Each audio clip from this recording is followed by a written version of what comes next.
Bonjour tout le monde et surtout bonjour la jeunesse. Alors excusez-moi pour ceux qui ont un peu plus d'expérience. Je tenais à, d'entrée de jeu, vous expliquer pourquoi nous sommes là et j'espère que vous ne serez pas déçus du pourquoi vous êtes venus. Alors pourquoi nous sommes là? Nous représentons la Saphir. C'est que la Saphir, c'est la société française qui s'occupe en particulier de cataracte et chirurgie réfractive.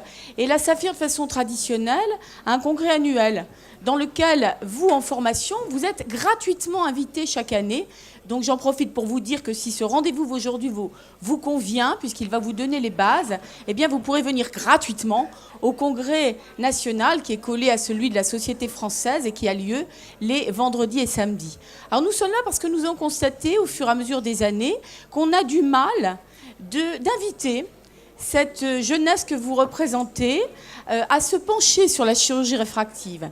Y compris moi qui suis Madame Kochner. Si je suis connue pour quelque chose, modestement, c'est pour la chirurgie réfractive. Je n'arrive pas à trouver des disciples dans le service qui m'accompagnent avec avidité et me disent « c'est super ce que vous faites, on a envie d'y aller » parce que ça paraît complexe, parce que c'est large. Et donc, je pense que les bases méritent d'être enseignées. Alors, elles méritent d'être enseignées pourquoi ? Parce que demain, votre métier va changer. Alors, je ne vais pas faire de politique aujourd'hui, mais c'est un volet dans lequel moi je suis très investie pour défendre le métier de l'ophtalmologie de demain, qui sera un métier aidé, qui sera un métier dans lequel la réfraction doit rester dans vos mains sous la forme de l'expertise. Elle sera réalisée, évaluée par vos aides que seront sûrement les orthoptistes pour le moins, mais vous devrez rester les experts. Et la réfraction, c'est quand même la base de notre métier. Donc, évidemment, la réfraction est la base de la chirurgie réfractive, puisque le minimum pour bien la réaliser, c'est de mesurer la bonne réfraction. Le deuxième volet, c'est de souligner que la chirurgie la plus pratiquée dans le monde, c'est la cataracte. Donc s'il y a un truc, ça je le sais, parce que je la connais bien la jeunesse, s'il y a un truc qui vous intéresse en premier lieu, c'est la cataracte. Je m'en fous de faire de la chirurgie réfractive, mais je vais faire de la cataracte. Eh bien la cataracte, messieurs, dames, c'est un nouveau volet de la chirurgie réfractive, et on va vous expliquer pourquoi aujourd'hui, c'est juste indécent de ne pas penser à la cataracte en matière de toricité, d'asphérécité et de mission métropisante.